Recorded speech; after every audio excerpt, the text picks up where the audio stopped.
Hola, ¿qué tal? Ahora vamos a ver el tema de iones para poder seguir con el siguiente tema de soluciones. Pero bueno, primero vamos a ver lo que es la definición de ion. Un ion es una sustancia que puede ser un átomo o un grupo de átomos que pueden tener carga neta tanto positiva o también puede ser negativa. Si esta sustancia pierde electrones, es decir, pierde cargas negativas, entonces se formará lo que es un catión. ¿Sí? Si una sustancia pierde electrones, y bueno, esta sustancia antes era un átomo neutro.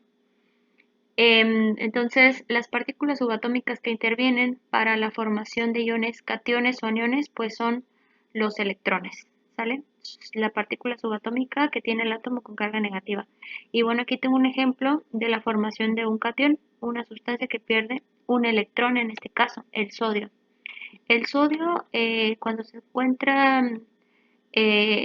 normalmente en un estado pues estable, tiene 11 protones y 11 electrones.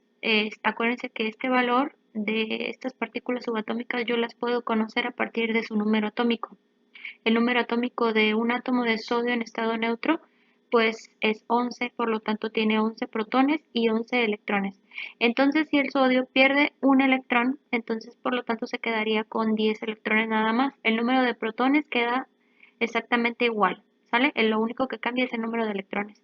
Si pierde un electrón, quedaría con 10 electrones. Como pierde una carga negativa, se escribe así, solamente con el signo positivo. Si perdiera 2 electrones, tendría más 2. Si perdiera 3 electrones, más 3 y así sucesivamente.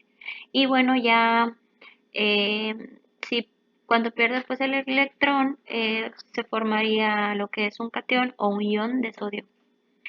Los elementos que tienden a formar cationes, o sea, que tienden a perder electrones, son los metales.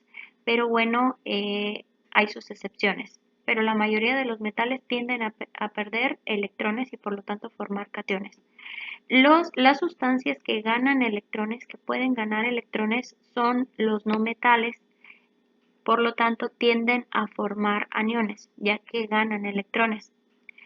Y como ganan electrones se incrementan pues sus cargas negativas, porque la carga de los electrones pues es negativa. Y aquí les tengo un ejemplo. Si un átomo de cloro gana un electrón, se formaría lo que es el ion cloruro. El átomo de cloro en estado neutro tiene 17 protones y 17 electrones porque su número atómico es 17. Recuerden, el número atómico me indica la cantidad de protones o electrones que tiene un átomo. Sin embargo, si gana un electrón, pues el ion cloro, o en este caso el ion cloruro, se quedaría con 17 protones igual y un electrón más, 18 electrones. Y les digo entonces, los elementos que tienden a ganar electrones son los no metales. ¿Cómo se forman entonces los compuestos iónicos? Los compuestos iónicos se forman por la unión de cationes y aniones, ¿sale? Eh, Acuérdense que los compuestos iónicos presentan un enlace de tipo iónico, un enlace muy fuerte y se debe pues a la diferencia de electronegatividades. Una alta diferencia de electronegatividades entre el catión y anión, entre un metal y el no metal. Siempre cuando queramos escribir la fórmula de un compuesto iónico, se empezará por el metal, o sea, el catión es el elemento que tiene la carga positiva y en segundo lugar el elemento que tiene la carga negativa, así como este compuesto, el cloruro de sodio, un compuesto iónico que tiene el catión sodio y el anión cloruro. Y bueno, un átomo, una sustancia puede perder o ganar no solamente un electrón, como en estos casos, también puede perder o ganar más de un electrón. Y ejemplos están estas sustancias. Aquí el magnesio, el, el símbolo 2 más significa que perdió 2 electrones, perdió 2 cargas negativas, por lo tanto se hizo 2 veces más positivo. El hierro 3 más significa que perdió 3 electrones. Aquí el azufre 2 menos significa que ganó 2 electrones. Y el nitrógeno 3 menos significa que ganó 3 electrones, o sea, 3 cargas negativas. También, bueno, los iones, además de que se pueden clasificar en cationes y aniones, catión si pierde electrones y anión si gana electrones, también se puede clasificar en si los iones son monoatómicos o poliatómicos. Mono de uno, un solo átomo. Ejemplos, el sodio y el cloro que les había mencionado, un solo átomo de sodio y de cloro. Pero también tenemos iones poliatómicos de más de un átomo. Ejemplos, aquí está el ion hidróxido, tenemos dos átomos, el ion cianuro, también dos átomos, el ion amonio, muchos átomos, ¿sale? El signo negativo significa que ganó electrones, signo positivo que pierde. Y bueno, ¿cómo escribir a los compuestos iónicos o a las sustancias iónicas, así como también pues cualquier otro compuesto, aunque no sea iónico, pues a través de las fórmulas químicas que me permiten a mí expresar pues la composición de las moléculas y de los compuestos iónicos por medio de pues los símbolos químicos de los elementos y pues también me permiten indicar la proporción en la que se combinan los átomos. Las fórmulas químicas se clasifican en dos, fórmulas moleculares y fórmulas empíricas. Y ahorita vamos a ver primero lo que es una fórmula molecular. Entonces, bueno, las fórmulas químicas me permiten a mí representar tanto moléculas como compuestos iónicos, ¿sale? Y bueno, la fórmula molecular es la fórmula verdadera de un compuesto. Me indica el número exacto de átomos de cada elemento que están presentes en la unidad más pequeña de una sustancia. Y aquí tengo como ejemplo a la fórmula molecular del agua. Esta es la fórmula verdadera del agua. Y me representa el número exacto de átomos en cada elemento. En este caso el agua pues tiene dos átomos de hidrógeno y un átomo de oxígeno. Entonces la relación verdadera es 2, 1. ¿Sale?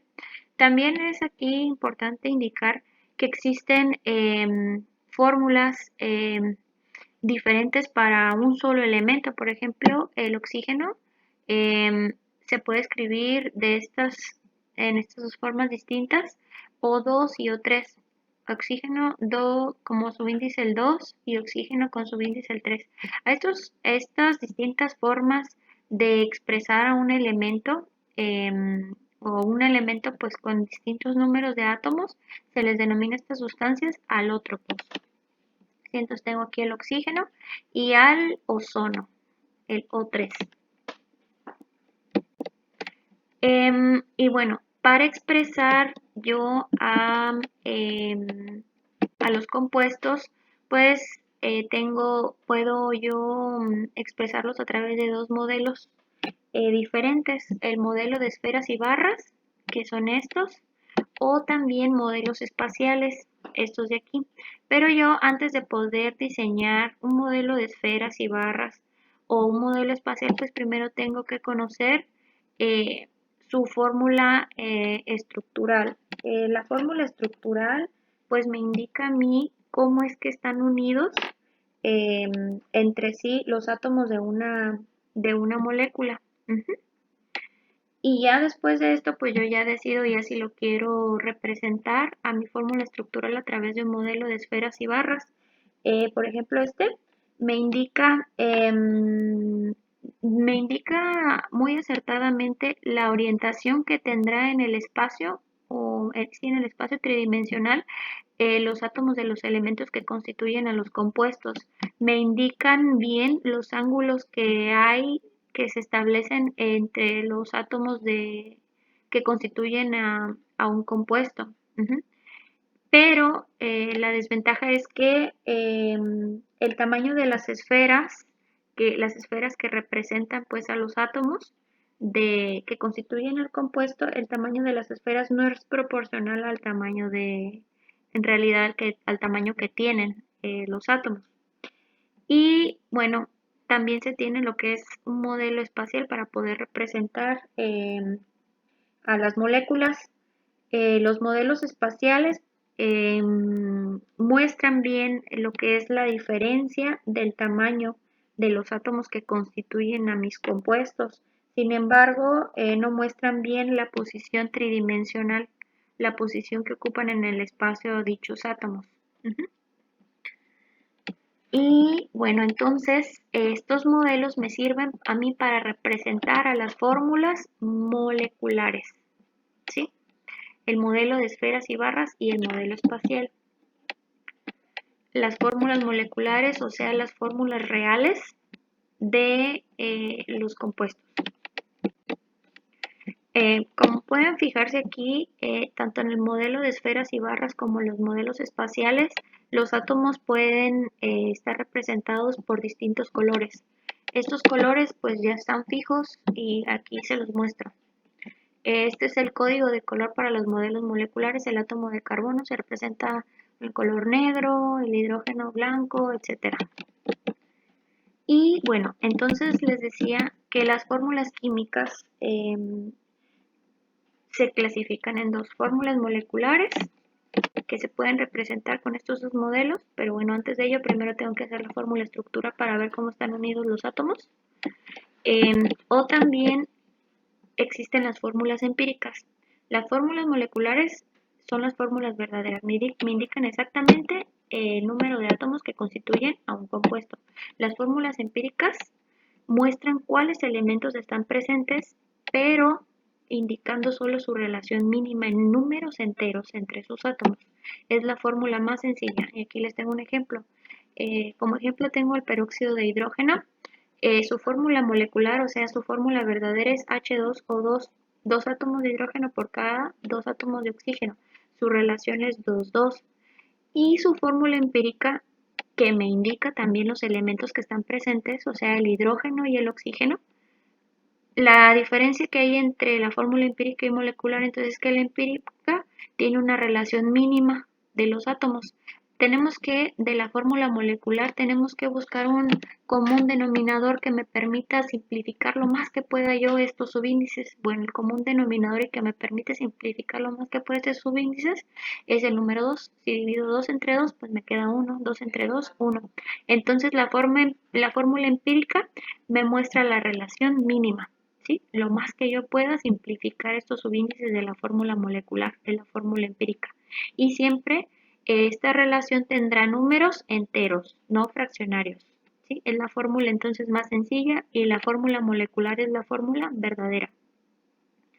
Y bueno, hay compuestos que tienen igual fórmula molecular y fórmula empírica. Coinciden las dos, porque bueno, pues ya no se pueden ahora sí que em, hacer más pequeños estos subíndices, ya no se pueden hacer más pequeños, por ejemplo el agua, el dióxido de carbono, ¿sale? Ya no puedo hacerlos ya más pequeños.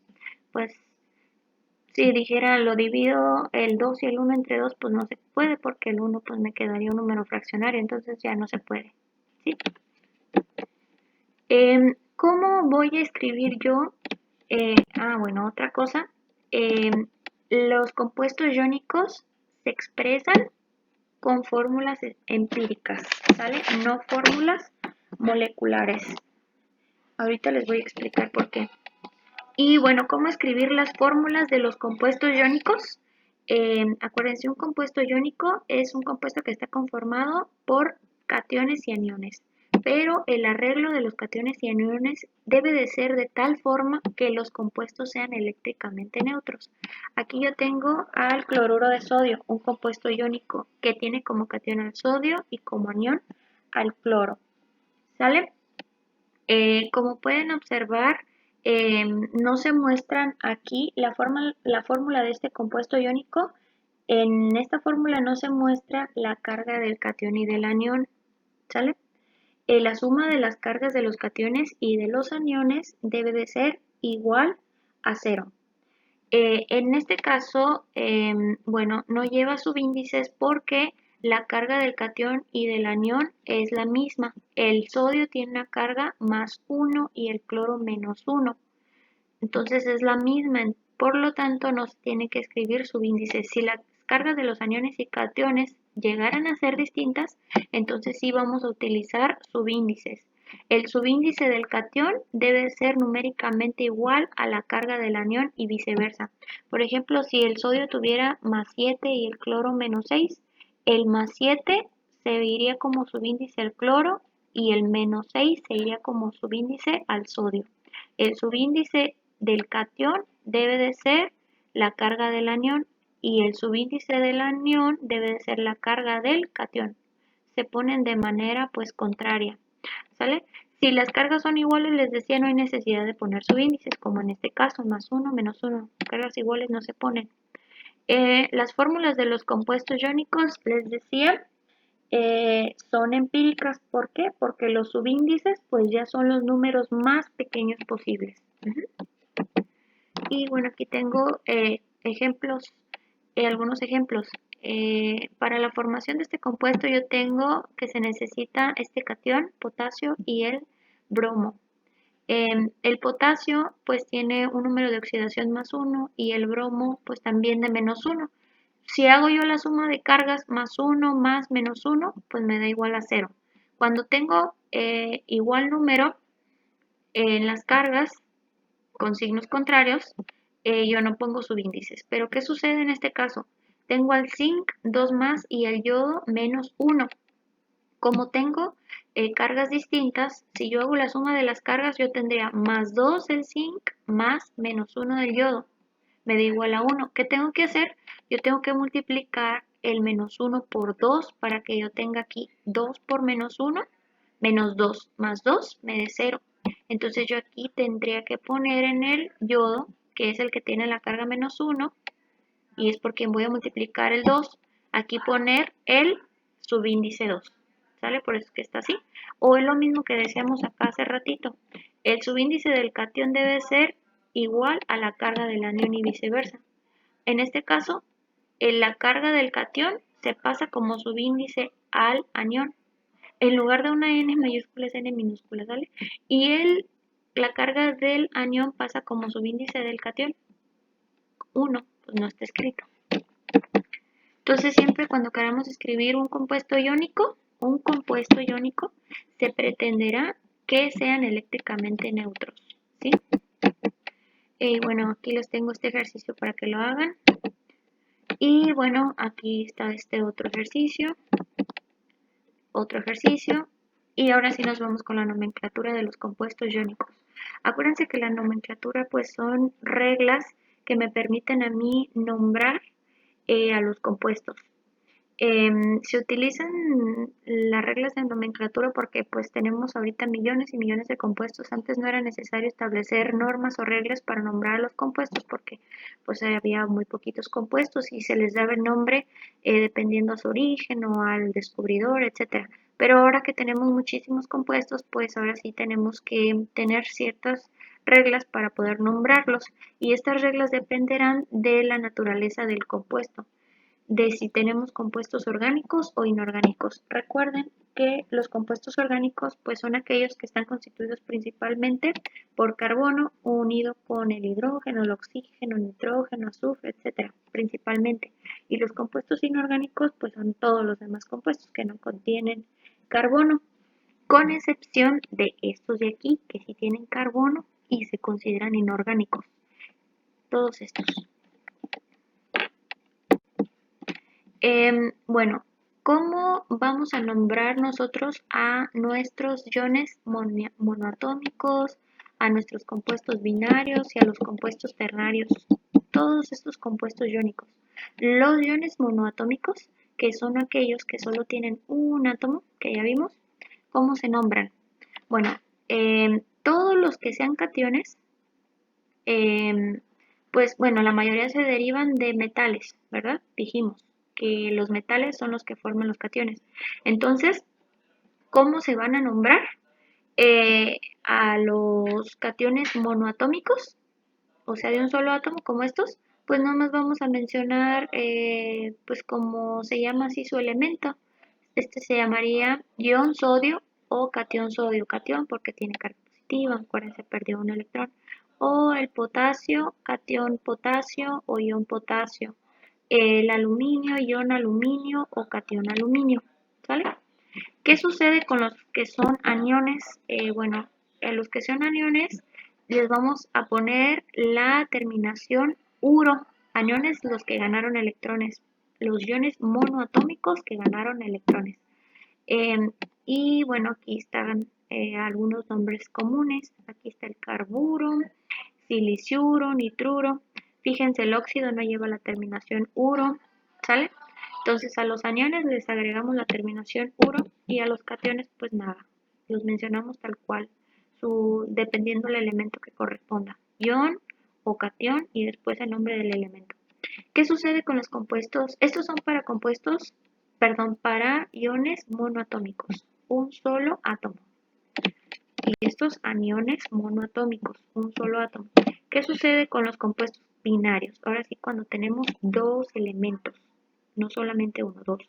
Se nombra primero el anión no metálico con la terminación uro seguido por el cation metálico. Los compuestos binarios iónicos pues estarán conformados por un cation y ese se va a escribir primero, el que tenga carga positiva, y después el anión con carga negativa, ¿sale? Un compuesto iónico binario siempre va a tener un cation que se va a poner primero y un anión que se va a poner en segundo término. Y dice aquí que tenemos que nombrar primero el anión, o sea, el segundo elemento, con la terminación uro, y mencionamos al cation así tal cual, del elemento del que proviene. Por eso este se llama cloruro de sodio. ¿Sale? ¿Qué sucede con los compuestos que son ternarios? O sea, tres elementos. Bueno, pues aquí nos vamos a basar en esta tablita que les tengo aquí y hay que tenerla siempre muy presente para todos los ejercicios que vayamos a hacer. En esta tablita pues ustedes pueden checar muchos cationes y aniones comunes. Por ejemplo, pues este compuesto ternario dirán, ¿cuál es entonces mi cation y cuál es mi anión? Bueno, pues tenemos al KCN eh, y tenemos tres elementos. Entonces vemos aquí y vemos que el cianuro es carbono nitrógeno. Esta parte de aquí, entonces carbono nitrógeno es mi anión y se llama cianuro. Y recuerden que siempre hay que empezar a nombrarlos por el anión, no por el cation.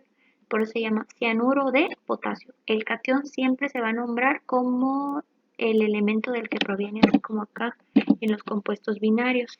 ¿Sí? Cuando son binarios, al anión le pongo uro. Y cuando son ternarios, me voy aquí a la tablita y veo cómo se llaman los aniones y los cationes, ¿sí? Pero siempre los cationes les digo que tienen el nombre del elemento del que proviene, por si lo quieren checar ya más detalle. ¿Y qué sucede? Bueno, esto es cuando los metales tienen solamente un número de oxidación o solamente tienen una carga. Pero ¿qué sucede con los metales de transición?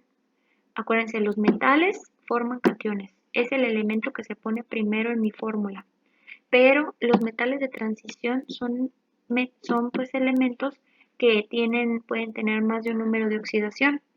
Si sucede que tenemos un compuesto iónico en donde el cation es un metal de transición, pues podemos hacer uso de estas dos nomenclaturas, la nomenclatura tradicional y la nomenclatura Stock. La tradicional pues tiene muchas limitaciones. La que más se usa es la nomenclatura Stock, pero vamos a ver los dos. Según la nomenclatura tradicional, el cation que tenga la menor carga positiva se le agregará la terminación oso y si tiene la mayor carga positiva le pondré la terminación ico. Así por ejemplo el hierro tiene dos posibles números, dos posibles cargas, que pueda perder 2 electrones o que pueda perder 3. Si pierde 2 es entonces la menor carga, ¿verdad? Por eso se le agrega la terminación oso y se llamaría ion ferroso. Si pierde, si tiene la mayor carga positiva, se llamará ion férrico. ¿Qué sucede si está combinado un metal de transición con otro elemento? Empezamos otra vez a nombrar los compuestos binarios, acuérdense, el anión se le pone la terminación uro, por eso se llama, eso lo vimos acá, ¿sí? Compuestos binarios, el anión le pongo la terminación uro. Entonces, por eso se llama cloruro. Y aquí el hierro, acuérdense que su carga se va como subíndice del anión y es el 2, o sea, la menor carga, por eso se llama cloruro ferroso. Si fuera FeCl3, cloruro férrico, porque tendría la mayor carga. Pero les digo que esto solo se aplica si el metal de transición tiene dos cargas, pero hay metales de transición que tienen más de dos cargas. ¿Qué pasa ahí? Pues aplicamos la nomenclatura stock, por eso les digo que esta tiene menos limitaciones y es la que se usa más. Lo que se haría, por ejemplo, con la nomenclatura stock para nombrar a este compuesto, se haría cloruro de hierro o de fierro y entre paréntesis en número romano el número de oxidación del catión 2. Aquí tengo otro ejemplo, el manganeso con el oxígeno. Bueno, lo primero que hay que hacer es ver cómo se llama mi anión, ¿verdad? Y nos vamos acá, el oxígeno, aquí está, óxido.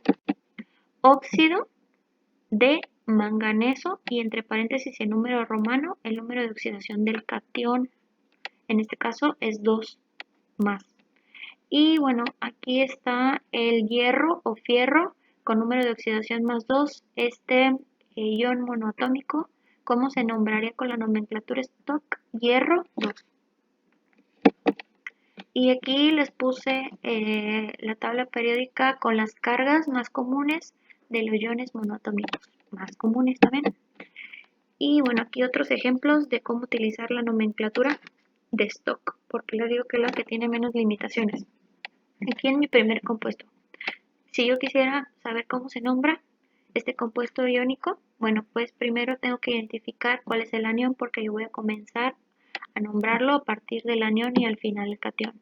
Y me voy acá y veo que el NO3 es este, se llama nitrato, nitrato de cobre. Y el cobre aquí está trabajando con un número de oxidación de 2, nitrato de cobre 2. Acá luego tengo este otro compuesto KH2PO4. Pues me voy acá, H2PO4 es mi, bueno, aquí está en cation, pero en realidad es un anión, se llama dihidrógeno fosfato. Entonces se llamaría este compuesto dihidrógeno fosfato, es mi anión de potasio. Y bueno, no se pone entre paréntesis el número romano eh, la carga del potasio, que es 1 porque es la única que tiene el potasio. Solo forma un tipo de ion. Se omite cuando el catión solo tiene un número de oxidación, pues se omite y no se pone. Solo que tenga más de uno sí se pone, como en el cobre si tiene más de una carga. Creo que tiene 2 y 3, por eso aquí sí se indica. Y bueno, aquí están unos ejercicios y eso sería todo.